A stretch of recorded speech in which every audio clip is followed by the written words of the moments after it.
পহেলা বৈশাখের রাতের বেলা নিয়ে তেমন কোনো প্ল্যান ছিল না। আমরা চলে গিয়েছিলাম সরোবরে।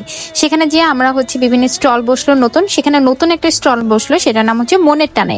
নামটা আমার অনেক ভালো লাগছে। আমরা সেখানে যেয়ে কিছু খাবার ট্রাই করলাম, খাবারটা খুবই ভালো লাগলো। পহেলা বৈশাখ উপলক্ষে এখানে 4 দিন ব্যাপী কনসার্ট হয়েছিল।